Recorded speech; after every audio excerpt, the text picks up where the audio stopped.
بسم الله الرحمن الرحيم. الحمد لله رب العالمين، وبه نستعين على أمور الدنيا والدين، والصلاة والسلام على أشرف الأنبياء والمرسلين، نبينا محمد وعلى آله وأصحابه أجمعين. أما بعد، baik ikhwani wal akhwat, alhamdulillah. Pertemuan kali ini kembali kita belajar usul fikih dengan menggunakan kitab Al-Usul min Ilmil Usul, yang mana kemarin kita sudah membahas tentang al-ilmu maksudnya maratibul idrak, ya, tingkatan-tingkatan pemahaman. Yang pertama kemarin ada al-ilmu, yaitu meyakini sesuatu sesuai dengan hakikatnya, ya, dengan keyakinan yang penuh dan memang sesuai dengan hakikatnya. Seperti contohnya tentang sholat itu hukumnya wajib, zakat itu hukumnya wajib, niat dalam wudhu itu hukumnya wajib. Ya, wudhu adalah syarat sahnya sholat. Itu namanya adalah al-ilmu atau yakin. Jadi kita memang benar-benar tahu dan yakin akan hal tersebut. Dan memang hal tersebut yang dijadikan sebagai syarat-syarat dari ibadah-ibadah tadi. Ya, itu tadi al-ilmu atau yakin. Kemudian di bawah al-ilmu atau yakin ada namanya al-dhan. Ya, al-dhan. Dhan itu adalah dugaan yang kuat. Ya, kita tahu akan mengetahui sesuatu, ya, yang mana ini bisa salah, bisa benar, tapi kayaknya lebih cenderung mendekati kebenaran. Ya, lebih cenderung mendekati kebenaran. Ya. Contohnya tentang qiraatul Fatihah bagi makmum. Ya. Qiraatul Fatihah bagi makmum. Ya, apakah makmum juga ikut wajib membaca Al-Fatihah? Ya, di sini ada khilaf di kalangan para ulama, dan sebagian ulama mereka berpendapat bahwasanya ini hukumnya wajib dan ini dhon, ya. Kenapa kita katakan itu dhon? Karena memang tidak ada dalil qat'i yang sharih, ya, yang sharih itu maksudnya yang tegas mengatakan bahwasanya selesai imam baca Fatihah, maka makmum baca Fatihah ganti. Ya, tidak ada dalil sharih yang mengatakan demikian. Hanya saja ada dalil-dalil umum. Dalil umum itu yaitu sabda Nabi Sallallahu Alaihi Wasallam, la salata liman lam yaqra bi Fatihatil Kitab. Nggak ada salat bagi mereka yang nggak baca Fatihah. Ya, maka di sini kemudian para ulama mengambil kesimpulan, ya, berarti ini juga berlaku bagi semuanya. Artinya walaupun dia makmum, dia juga harus membaca Fatihah. Seperti itu, ya. Dan ini sifatnya adalah dhon. Yang kemudian yang di bawahnya adalah syak. Syak itu adalah ragu-ragu. Ya, misalnya ragu-ragu apakah tadi wudhunya sudah batal atau belum, ya, dan semacamnya.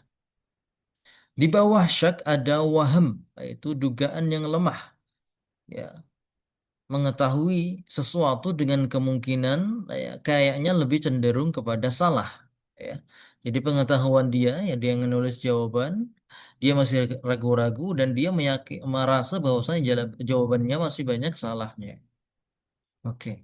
Di bawah itu ada jahil.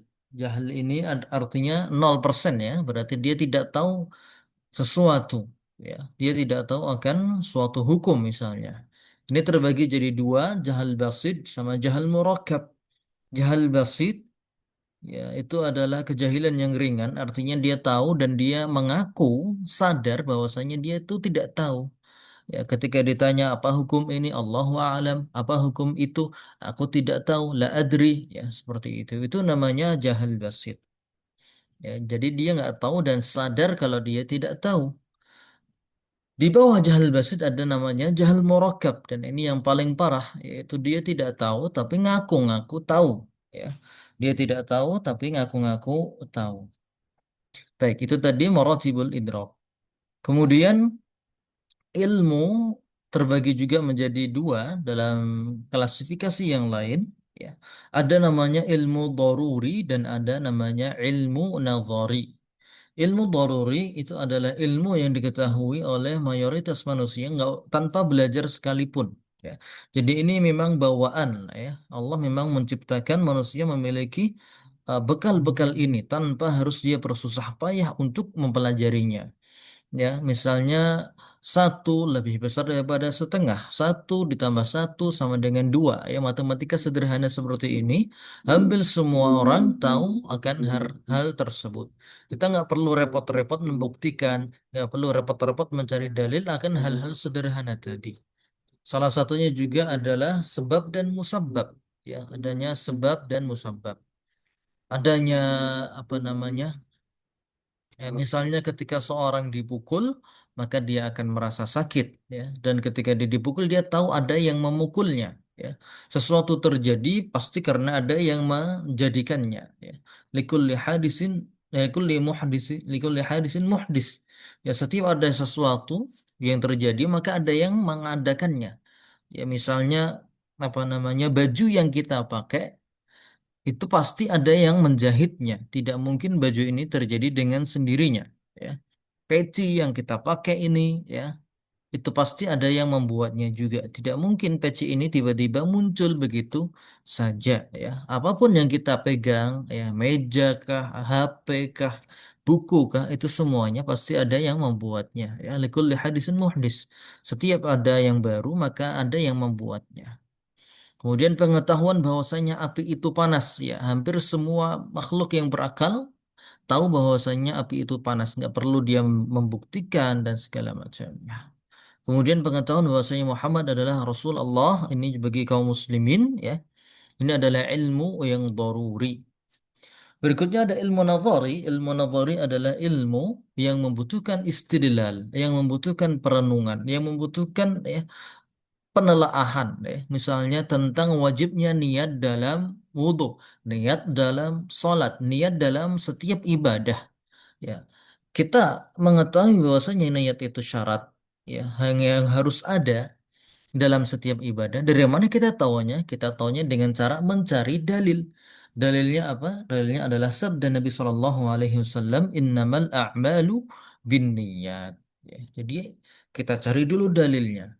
Ada nggak dalilnya yang menyatakan hal tersebut? Baik, itu namanya ilmu nadharif. Oke. Kemudian di pertemuan yang lalu juga kita sudah membahas seputar kalam, ya. Kalam ada isim, fiil, dan huruf. Kemudian penyusun dari kalam itu imma jumlah ismiyah yang tersusun dari mubtada dan khobar. Allahu Rabbuna Muhammadun Rasulullah.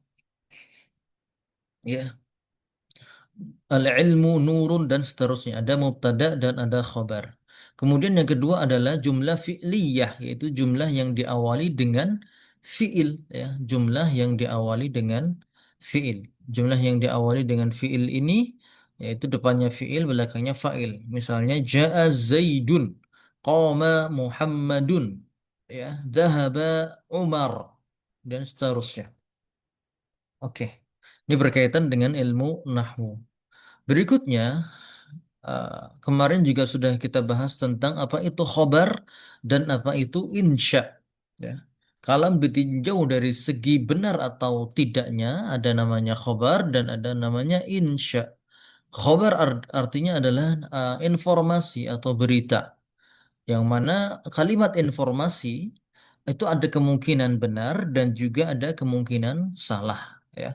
Ada kemungkinan benar dan ada kemungkinan salah. Itu khobar.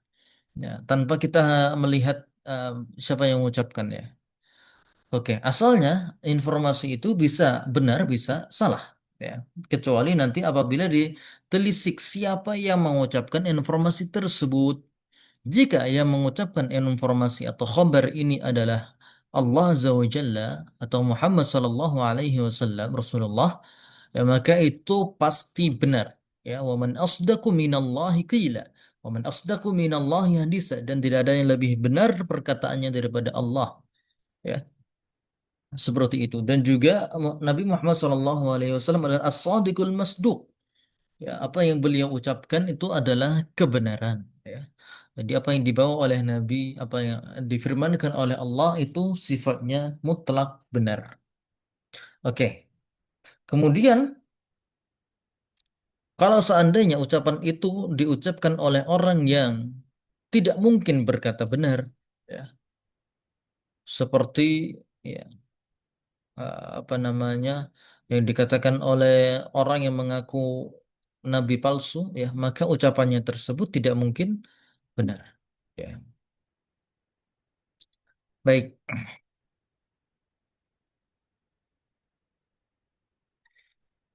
Kemudian insya, apa itu insya? Insya artinya adalah non khobar. Apa namanya non khobar? Sesuatu selain khobar itu disebut sebagai insya. Insya salah satunya adalah amr dan nahi, perintah dan larangan. Ya.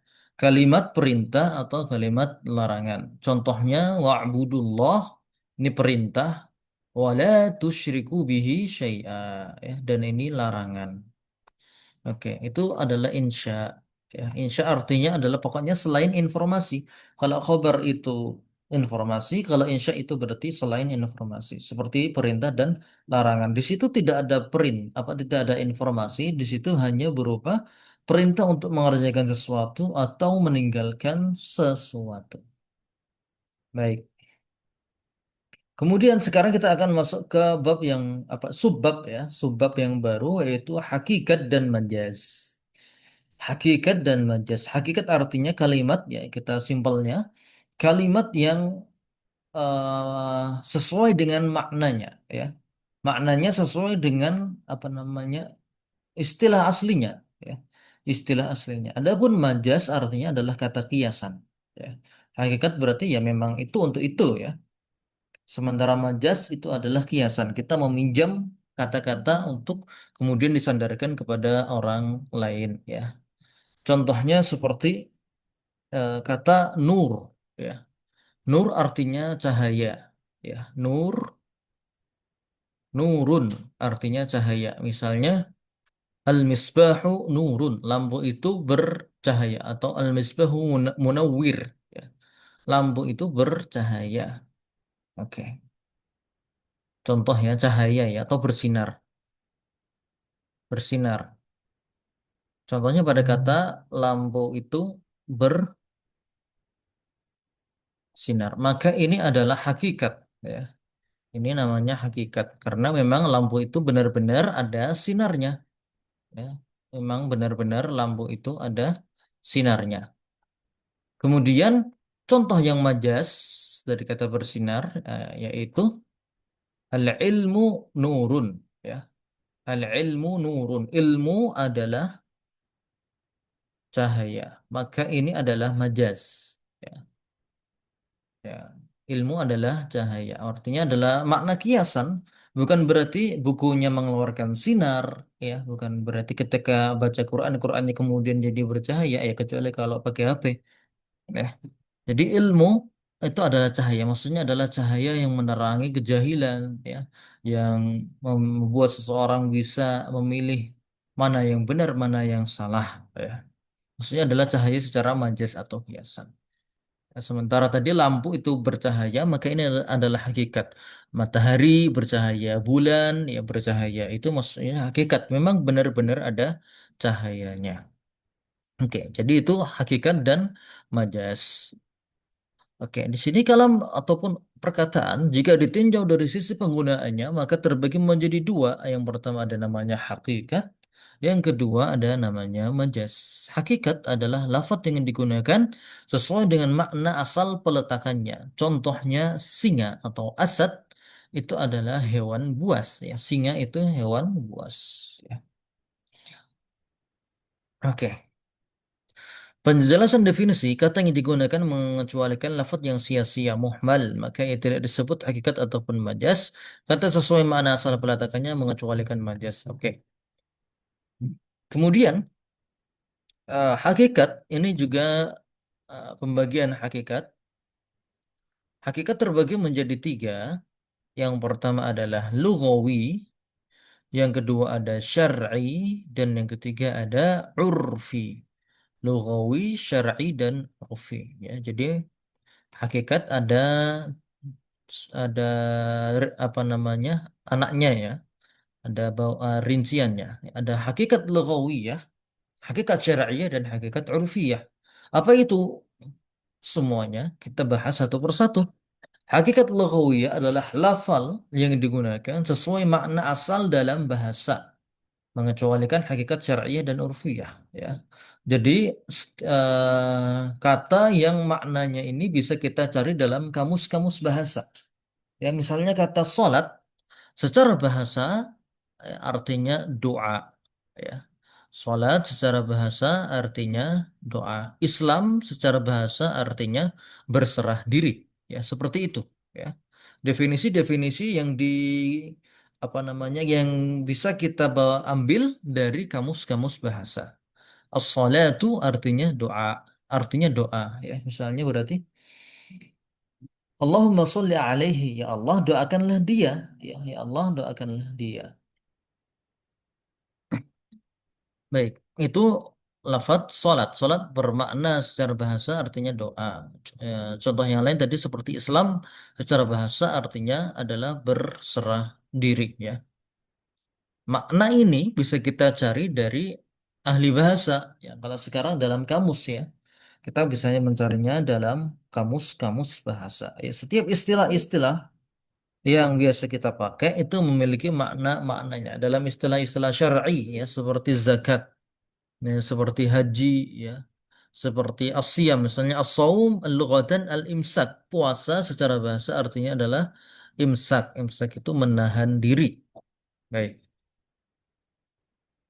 Kan Ustaz, mau ambil kunci kelas.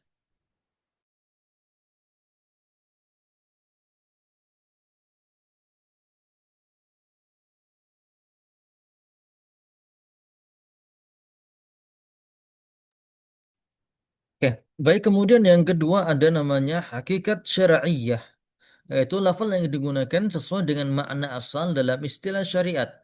Ya, definisi-definisi ini ya biasanya disepakati oleh ahli ilmu dalam bidang tertentu. Misalnya tadi kata salat. Ya, salat menurut istilah syar'i, menurut ulama fikih, ya, ulama fikih berarti artinya adalah ibadatun zatu aqwalin wa af'alin makhsus, ya, mubtada'ah bitakbir mukhtatamah bitaslim. Ibadah yang tersusun dari ucapan dan perbuatan khusus, dimulai dengan takbiratul ihram dan diakhiri dengan salam. Ya, itu definisi hakikat syariah. Contohnya, contoh yang lain misalnya as-saum tadi lughatan al-imsak. Syar'an atau menurut ulama fikih berarti adalah ibadah, ya, maksus, ya, yaitu bil imsak anil muftirat, ya, taqarruban ila Allah azza wa jalla. Ibadah dalam bentuk tertentu yaitu dengan menahan diri dari hal-hal yang membatalkan puasa dalam bentuk taqarrub, mendekatkan diri kita kepada Allah azza wa jalla. Oke. Ya, jadi hakikat lughawiyah dan hakikat syar'iyyah ini sering, ya, kalau kita belajar fikih biasanya nanti akan disebutkan definisi secara bahasa ataupun definisi secara istilah. Istilah di sini maksudnya hakikat syar'iyyah, ya, menurut ulama dalam bidang itu, ya, dalam bidang itu, ya. Kalau bahas fikih ya berarti ulama fikih mendefinisikan ini sebagai apa. Ya, seperti itu. Kalau ulama hadis berarti ulama hadis mendefinisikan istilah ini sebagai apa. Kemudian yang ketiga adalah hakikat urufiyah, yaitu lafal yang digunakan sesuai makna dalam tradisi atau kebiasaan orang Arab. Oke, urfiyah di sini nanti kembalinya kepada urufnya orang Arab, ya. Kenapa pakai urufnya orang Arab? Ya karena yang akan dikaji adalah lafal-lafal bahasa Arab. Ya, kalau lafal bahasa Indonesia berarti dalam ilmu bahasa Indonesia. Ya, jadi hakikat urufiyah ini adalah lafal yang digunakan sesuai makna asal dalam tradisi atau kebiasaan orang Arab. Contohnya kata dabbatun, dabbatun, ya. Kalau diartikan secara terjemahan artinya binatang. Secara hakikat urufiyah, ya, menurut penyebutan orang Arab, dabbah itu adalah hewan berkaki empat. Ya. Padahal makna dabbah secara lughatan adalah semua jenis binatang. Dabbah artinya semua jenis binatang. ya, yang berjalan di atas muka bumi, ya, yang berjalan dengan kakinya, entah dengan dua kaki ya seperti ayam, atau dengan empat kaki seperti kambing, atau tidak pakai kaki seperti ular. Itu disebut dabatun. Oke. Binatang secara umum. Tetapi kemudian orang Arab mengkhususkan dabah ini hanya untuk yang berkaki empat saja. Contohnya kambing, onta, sapi, ya, dan hewan-hewan berkaki empat, ya, yang biasa ditemui oleh orang Arab. Ya. Adapun nanti hewan berkaki dua seperti ayam, mereka tidak menyebutnya sebagai dabah. Ya. Atau ular, mereka tidak menyebutnya juga sebagai dabah. Ya, tapi mungkin sesuatu yang lain, ya, seperti hayyatun, ya, atau langsung menyebutnya dajajah dan seterusnya. Oke, maka dalam perkataan masyarakat umum, kata ini dibawa ke makna tersebut. Masyarakat umum di sini adalah masyarakat orang Arab, ya, orang Arab, menunjuknya kepada orang Arab, ya. Ketika orang Arab bilang dabah, ya berarti maknanya pasti menurut mereka, gitu. Oke, untuk hakikat urufi, ya, ini contohnya sedikit, ya, contohnya sedikit. Di sini hanya disebutkan dabatun. Kalau ingin tahu biasanya langsung merujuk kepada apa namanya hiwar yang diucapkan langsung oleh orang-orang Arab setempat. Baik.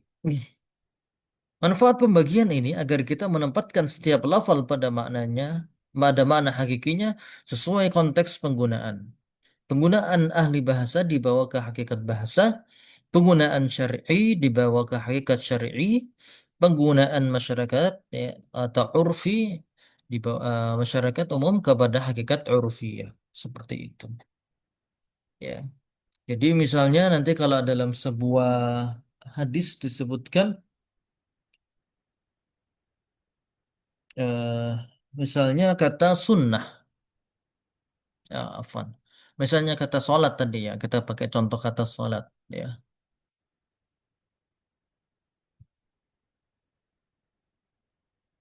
Ya, misalnya kata wa aqimus sholata wa atuz zakah. Dirikanlah salat dan tunaikanlah zakat. Ya, maka kata salat di sini, ya, definisinya harus dikembalikan kepada salah satu dari tiga ini. Ya, misalnya tadi firman Allah wa aqimus sholat dan dirikanlah salat. Maka apa yang dimaksud dalam ayat ini? Apakah yang dimaksud hanya sebatas doa saja? Jadi kalian cukup berdoa misalnya, ya. Jadi kalau menurut hakikat lugawi berarti itu hanya sebatas doa saja tanpa sholat lima waktu. Ya. Tetapi menurut istilah ahli fikih yang memang memahami ayat tersebut sesuai dengan hakikatnya, maka sholat di sini dari kata wa aqimus sholat adalah sholat lima waktu. Ya. Sholat lima waktu. Demikian pula wa atuz zakah. Ya. Dan bayarkanlah zakat. Maka zakat di sini adalah zakat yang, ya, bagian dari apa namanya syariat Islam, ya, atau bagian dari rukun Islam, bukan membayar pajak, ya. Zakat di sini bukan diistilahkan dengan sedekah juga, ya, karena sedekah itu walaupun secara bahasa juga termasuk zakat, tetapi bukan yang dimaksud dalam ayat tersebut, ya. Jadi nanti tetap harus melihat penjelasan ulama, ya. Setiap ayat, setiap hadis, ya, dalam makna-makna tersebut, lafal-lafal tersebut pasti ada makna-makna tertentunya. Baik. Kemudian yang kedua adalah majaz. Majaz adalah lafaz yang digunakan bukan pada makna asal peletakannya, ya. Kata kiasan, ya, sebagaimana tadi kita kasih contoh, ya, al-ilmu nurun. Ilmu itu adalah cahaya. Ilmu itu cahaya. Maksudnya di sini adalah secara kiasan, ya. Bukan berarti kita buka buku kemudian keluar cahayanya. Baik. Contohnya yang disebutkan di sini adalah singa untuk laki-laki pemberani, ya. Dalam bahasa Arab ketika menyebut kata asad, asad itu artinya singa, maksudnya adalah untuk syuja, rojulun syuja, ya, laki-laki pemberani, ya. Misalnya apa namanya? Ja'a asadun, ya, fil ma'rokati, ya, telah datang sang singa di medan tempur, ya, di medan perang. Telah datang sang singa di medan perang. Maka yang dimaksud di sini bukan berarti dia adalah singa hewan berkaki empat yang mengaum itu. Ya, tetapi maksudnya adalah apa namanya? Rojulun syuja atau sang laki-laki pemberani. Oke, jadi dalam bahasa Arab ataupun bahasa Indonesia kita sering menggunakan kata-kata kiasan. Ya. Tujuannya untuk takkid ya atau untuk mujamalah supaya terlihat indah atau bisa juga supaya semakin menusuk ke dalam hati ya supaya lebih tertarik orang-orang ketika mendengarnya. Baik, syarat penggunaan majas ya. Ya, jadi untuk menggunakan kiasan kita tidak boleh sembarangan, harus ada syarat-syaratnya. Yang pertama di sini adalah dalil atau qarinah atau keterkaitan. Ya, keterkaitan. Tidak boleh membawakan lafal ke dalam makna majas kecuali ada dalil sahih atau hubungan yang yang menghalim makna hakiki dalam ilmu disebut qarinah. Oke. Maksud kemudian yang kedua adalah keterkaitan atau alaqah. Maka harus ada keterkaitan antara makna hakiki dan makna majas agar pengungkapannya benar. Alaqah ini bisa berupa keserupaan atau musyabah atau selainnya. Misalnya tadi apa namanya? Asad, asadun. Kemudian diartikan sebagai rojulun syuja, lelaki pemberani. Maka di sini harus ada keterkaitan, ada hubungan dan ada keterkaitan antara dua benda ini atau dua isim ini. Singa dan rojulun syuja harus ada kemiripan di antara keduanya. Kemiripannya kalau rojulun syuja dia pemberani, ya. Kalau asad dia juga adalah hewan, hewan yang sangat pemberani, yang dia tidak takut dengan hewan apapun. Ya. Singa adalah kalau kata kita ya apa namanya raja hutan atau raja sabana. Oke, jadi artinya singa ini tidak takut kepada hewan-hewan apapun. Ya. Maka kemudian ini digunakan perumpamaan sebagai apa namanya uh, lelaki pemberani, tidak takut apapun. Jadi sama-sama nggak takut akan apapun. Oke, jadi harus ada keterkaitan, ya. Ada keterkaitan untuk bisa menggunakan atau membawakan majas tersebut. Baik, kemudian pembagian majas berdasarkan alaqah atau hubungan.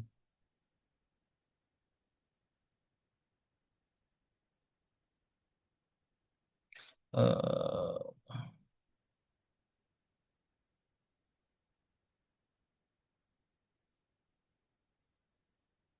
Pembagian majas berdasarkan alaqah atau hubungan ada tiga. Yang pertama adalah isti'arah atau metafora. Ya, seperti tadi kata asadun untuk rajulun suja. Ya, asadun untuk rajulun suja itu namanya isti'arah. Ja'a asadun. Ya, ja'a asadun. Telah datang sang singa. Maksudnya adalah telah datang lelaki pemberani. Ya. Andainya keserupaan antara asad dengan rajulun suja. Maka ini namanya isti'arah atau metafora. Oke. Kemudian yang kedua ada namanya majas mursal. Jika hubungannya bukan keserupaan dan terjadi pada kata tunggal. Contohnya dalam bahasa Arab adalah ra'aina al-matar. Ra'aina al-matar. Kami mengembalakan hujan. Ya. Kami mengembalakan hujan. Kami mengembalakan ya, maksudnya adalah mengarahkan, ya, mengarahkan atau mengatur al-matar, ra'ayna al-matar. Kami mengembalakan hujan. Hujan di sini adalah majas untuk rumput, ya, kiasan dari rumput. Ya, ini istilah orang Arab ketika mengatakan ra'ayna al-matar. Kami mengembalakan hujan. Maksudnya di sini adalah kami apa namanya mengembalakan rumput atau mengatur rumput, mengelola rumput di sini supaya dijadikan sebagai makanan ternak. Nah, kenapa disebut motor? Karena motor adalah penyebab tumbuhnya rumput. Ya, penyebab tumbuhnya rumput. Oke, kemudian yang ketiga adalah majas akli, yaitu jika penggunaan majasnya terjadi pada penyandaran isnad. Contohnya hujan itu menumbuhkan rumput. Secara hakikat Allah lah yang menumbuhkan, namun penyandarannya tumbuhnya kepada rumput. Kepada hujan adalah majas. Contohnya, contoh lain misalnya pemerintah membangun jalan, membangun sekolahan, membangun universitas atau saya jalan ya. Pemerintah membangun jalan raya.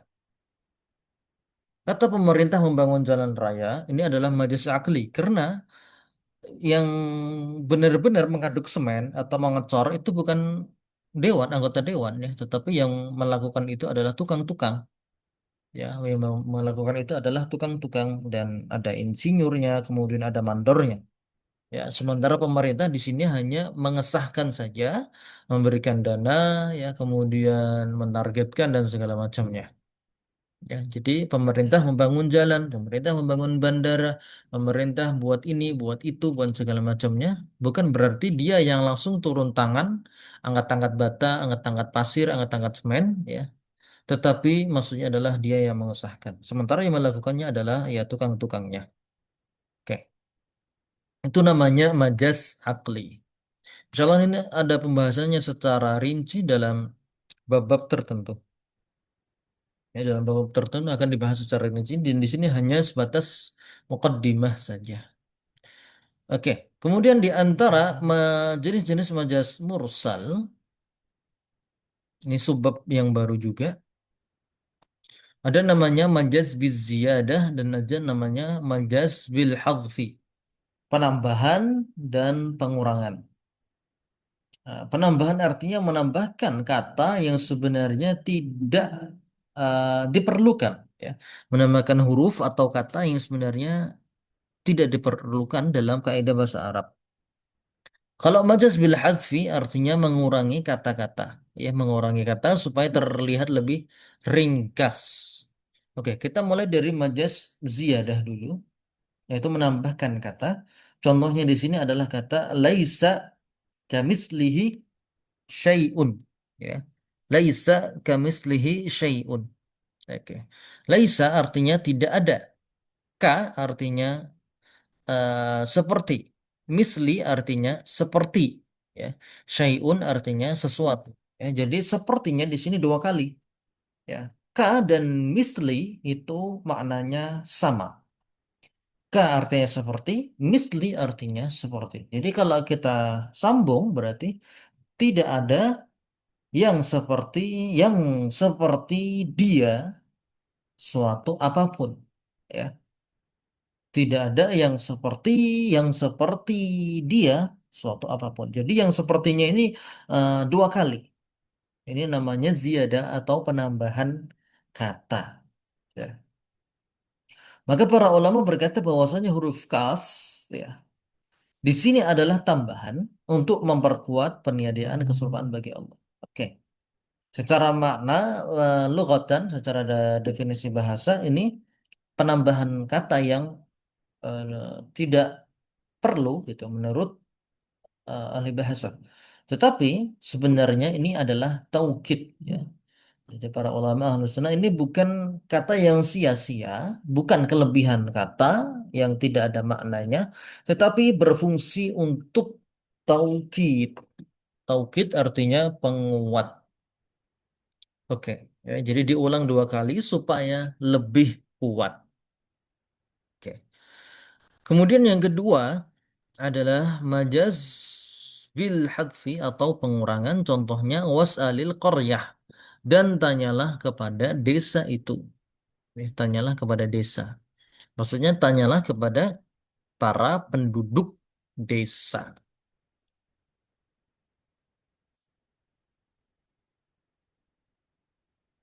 Ya, ya, jadi maksudnya adalah tanyalah kepada penduduk desa tersebut, bukan kepada desanya, kepada jalan, sawah, bangunan, ya. Ya, tapi maksudnya adalah bertanya kepada orang-orangnya. Ya, di sini kata penduduk atau ahlu, ya. Oh, harusnya kan was'al ahlal qaryah. Tanyakan kepada penduduk desa tersebut. Ya, tetapi kemudian kata penduduknya dihilangkan. Baik. Kesimpulan pembahasan hakikat dan majaz disebutkan dalam usul fikih karena penunjukan makna lafaz dalam dalalatul alfaz terkadang berupa hakikat dan terkadang majaz sehingga perlu diketahui definisi dan hukum masing-masing. Oke. Ini adalah pengantar, pengantar juga. Semuanya di sini adalah pengantar. Nanti akan ada pembahasannya secara detail di beberapa kitab lanjutan. Afwan sebentar.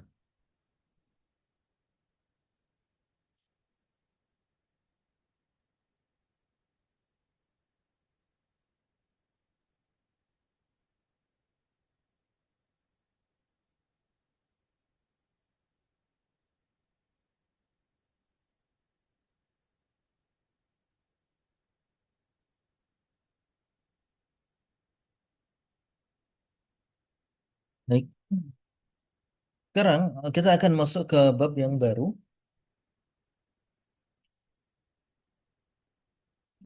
Masuk ke bab yang baru yaitu al-amru atau perintah.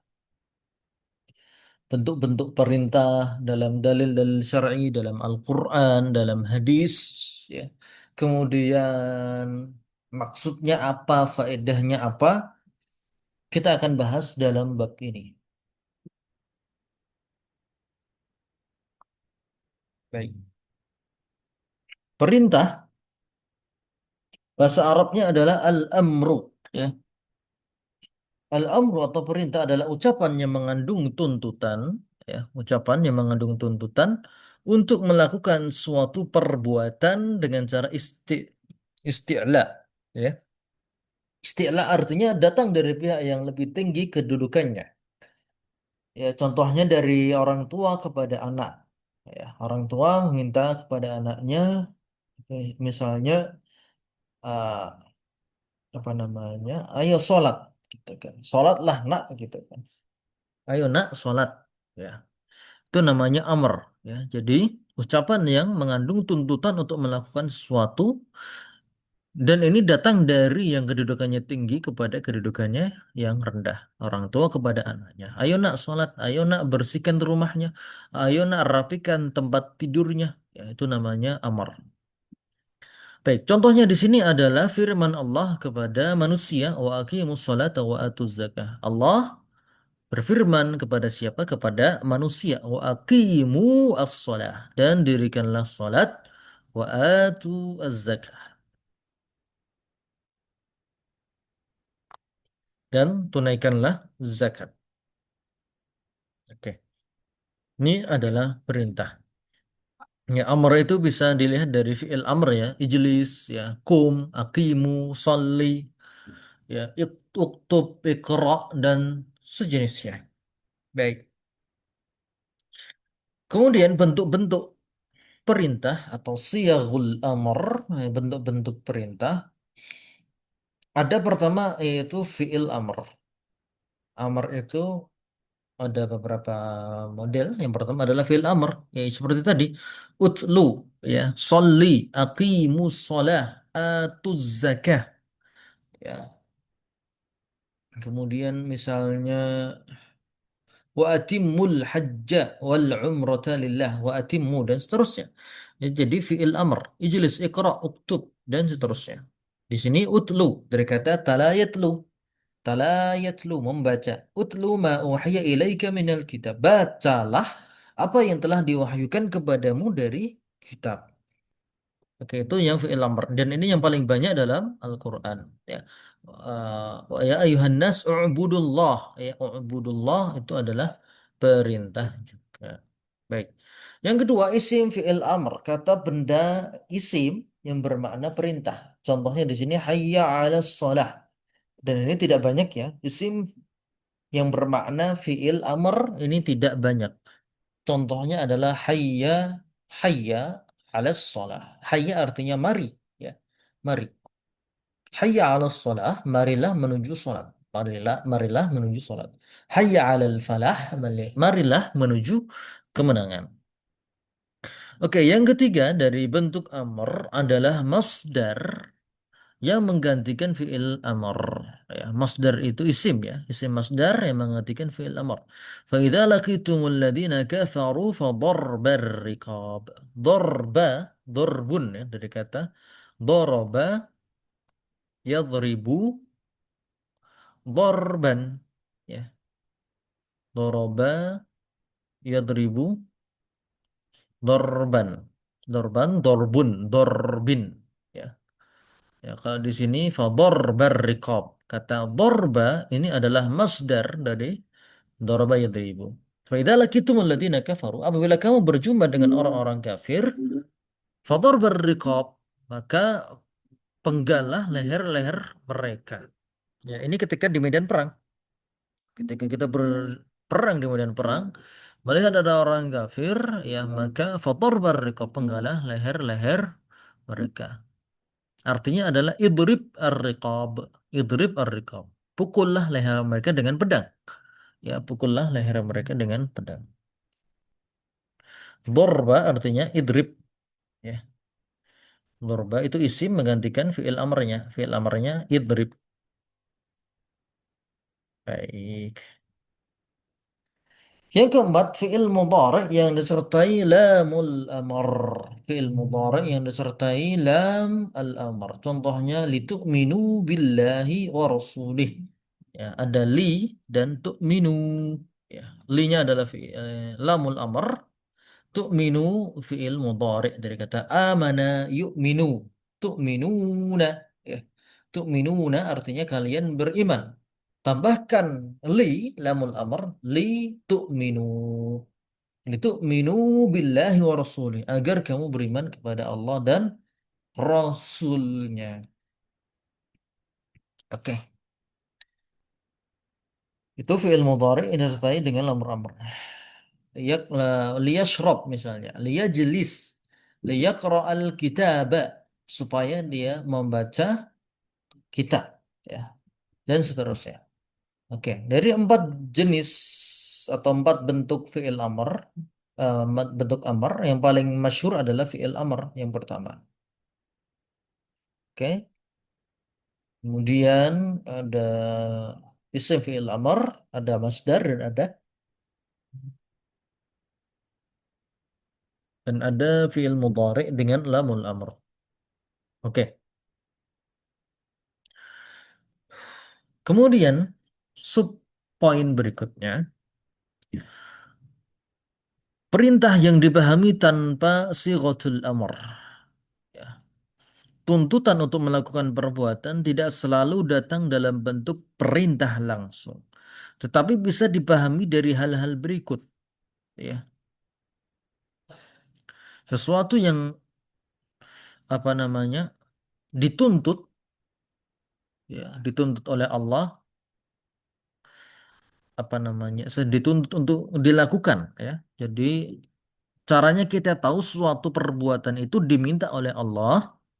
Ya, caranya kita tahu suatu perbuatan itu diminta oleh Allah tidak selalu dengan fiil amr.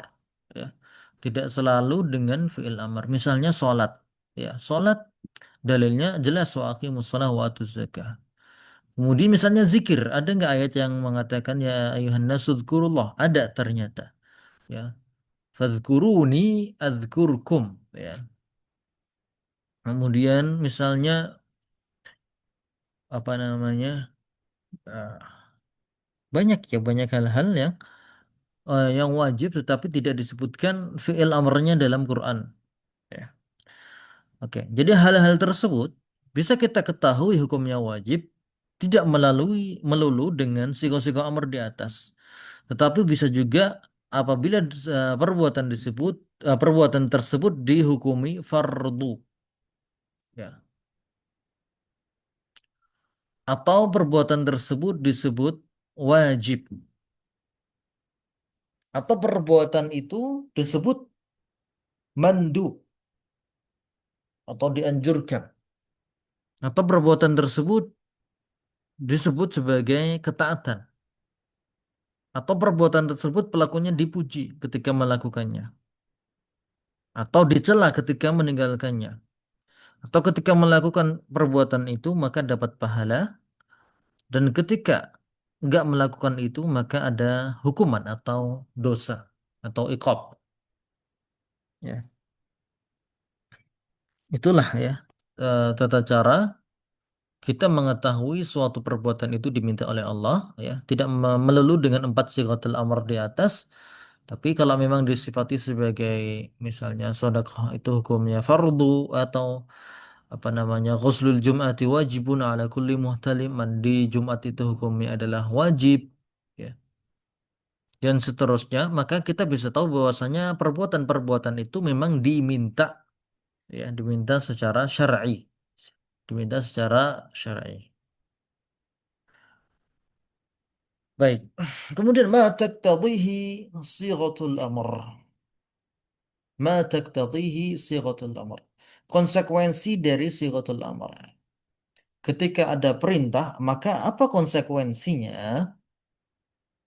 Ada dua yang merupakan konsekuensi dari amr. Yang pertama, perbuatan itu hukumnya wajib. Yang kedua, harus segera dikerjakan. Oke. Jadi ada dua hal. Setiap perintah yang ada dalam Al-Quran dan hadis, apabila dibawakan secara mutlak, nggak ada embel-embel, nggak ada keterangan tambahan, maka ini bermakna wajib. Ya, waqimus sholat. Maka sholat hukumnya wajib. Kenapa? Ya, karena kaidahnya al-amru yufidul wujub. Perintah itu menunjukkan kewajiban. Ya, al-amru yufidul wujub. Apa yang Allah perintahkan, maka hukumnya wajib. Dari mana kita tahu? Ya, dari kaidah tadi al-amru yufidul wujub. Kemudian juga dari firman Allah dalam surat An-Nur 63, "Falyahdharil ladzina yukhalifuna an amrihi an tusibahum fitnatun aw yusibahum adzabun alim." Maka hendaknya orang-orang yang menyelisih perintah Rasul itu berhati-hati agar jangan sampai mereka ditimpa fitnah atau ditimpa azab yang pedih. Ya. Jadi di sini Allah katakan orang yang nggak mau menjalankan perintah, orang yang sukanya menyelesaikan perintah, hendaknya mereka takut nanti akan ada musibah yang akan menimpa mereka. Atau mereka nanti akan dapat azab yang pedih. Oke. Maka kesimpulannya, apa yang Allah perintahkan, maka harus kalian kerjakan. Wajib untuk dikerjakan. Kalau enggak, nah pendapat hukuman. Baik. Kemudian yang kedua adalah harus segera untuk dilakukan. Ya, ketika datang waktunya, ya.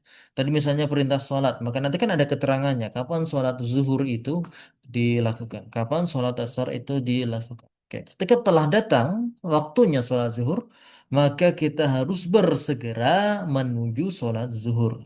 Ya. Ada azannya, kemudian ada siap-siapnya, ya beres-beres, ada ambil wudhu dan seterusnya. Itu namanya bersegera. Oke. Allah Azza wa Jalla berfirman, "Fastabiqul khairat." Berlomba-lombalah dalam melakukan kebaikan. Ya. Salat itu baik. Ketika telah datang waktunya, maka kita diminta untuk berlomba-lomba mengerjakan kebaikan tersebut. Dari sunnah, ya, Nabi Shallallahu Alaihi Wasallam tidak menyukai penundaan para sahabat dalam melaksanakan apa yang beliau perintahkan berupa menyembelih dan mencukur rambut pada peristiwa Hudaybiyah. Ya, ketika itu beliau pengen umroh bersama para sahabat. Maka kemudian pengen haji, ya, pengen haji bersama dengan para sahabat. Tetapi kemudian dihalangi oleh orang-orang Quraisy, ya, dihalangi orang-orang Quraisy. Akhirnya Nabi kemudian tahallul dan menyembelih, ya, menunda atau mengcancel haji tersebut untuk nanti akan dibayarkan di waktu-waktu yang akan datang. Ya, Nabi meminta kepada para sahabat untuk melakukan hal yang sama, ya. Ayo kita pulang, ayo kita menyembelih, ayo kita tahallul, ya, dan pulang, ya. Tapi kemudian para sahabat masih menunggu, ya. Nah, para sahabat masih berharap harusnya nih bisa jadi haji nih gitu kan. Harusnya bisa jadi haji, ya mungkin saja nanti Allah, ya, memberikan mukjizat kepada nabinya dan seterusnya supaya lancar hajinya dan seterusnya. Tapi ternyata tidak, ya. Nabi meminta para sahabat untuk bertahallul dan nahar, tapi para sahabat tidak bersegera melakukannya. Maka Nabi pun merasa jengkel, ya. Nabi merasa jengkel, maka beliau kemudian masuk ke tendanya menemui istrinya yaitu Ummu Salamah. Kemudian curhat kepada istrinya, "Wahai istriku, aku tadi meminta kepada sahabat untuk apa namanya menyembelih dan mencukur rambut, tapi mereka nggak mau gitu." Maka kemudian Ummu Salamah sebagai istri yang bijaksana mengatakan, "Ya Rasulullah, coba kamu dulu yang melakukannya. Kalau kamu melakukannya di depan mereka dan mereka lihat, maka akan mudah bagi mereka untuk mengikuti apa yang kamu lakukan." Ya, maka kemudian Nabi pun setuju dengan sarannya Ummu Salamah tersebut. Maka beliau kemudian keluar dari tendanya tanpa berkata-kata, kemudian menuju ontanya dan langsung disembelih. Ya, kemudian setelah itu minta kepada orang untuk ngurus ontanya dan beliau kemudian memanggil seseorang untuk mencukur dan meminta untuk mencukurnya. Kemudian para sahabat melihat kejadian tersebut. Oh benar ya, berarti ternyata memang Nabi Shallallahu Alaihi Wasallam meminta kita untuk melakukan hal ini secara segera. Ya, dari sinilah ya, muncul kaidah apa namanya al-amru lil faur, ya. Perintah itu menunjukkan fauriyah, harus segera dilaksanakan. Kapan ada perintah dan ketika waktunya momennya sudah muncul, waktunya sudah muncul, maka harus segera dilaksanakan. Seperti tadi, ya. Atau contoh yang tadi kita sebutkan sholat, ya. Waktu sholat isya, ketika sudah masuk waktu isya, maka bersegera menuju sholat isya. Oke. Dalil rasional, kenapa perintah itu menunjukkan wujub dan faur, wajib dan bersegera? Karena bersegeranya melaksanakan perintah itu lebih aman, lebih membebaskan tanggungan, ya, lebih bersegera untuk terbebas dari tanggungan. Sedangkan menunda pelaksanaan mengandung banyak mudarat dan dapat menyebabkan penumpukan kewajiban hingga akhirnya seorang tidak mampu untuk melaksanakannya. Baik. Berikutnya tentang masih lumayan banyak.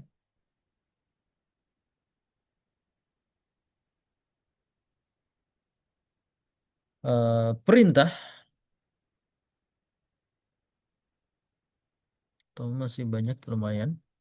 Oke, sampai sini dulu insya Allah perjumpaan kita karena waktunya sudah kurang 5 menit lagi. Insya Allah kita lanjutkan di pertemuan berikutnya karena materinya masih lumayan banyak. Oke, apabila ada yang ditanyakan, tafadhol.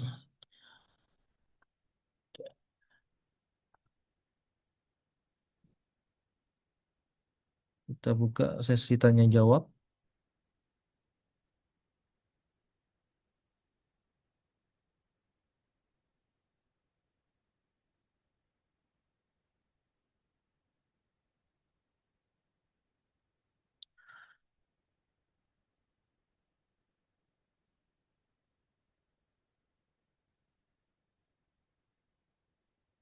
Baik, sampai sini dulu pertemuan kita kali ini.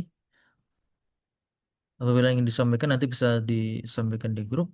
Kita tutup pertemuan kali ini dengan doa kafaratul majelis. Subhanakallahumma wa bihamdika asyhadu an la ilaha illa anta astaghfiruka wa atubu ilaik. Assalamualaikum warahmatullahi wabarakatuh. Waalaikumsalam warahmatullahi wabarakatuh.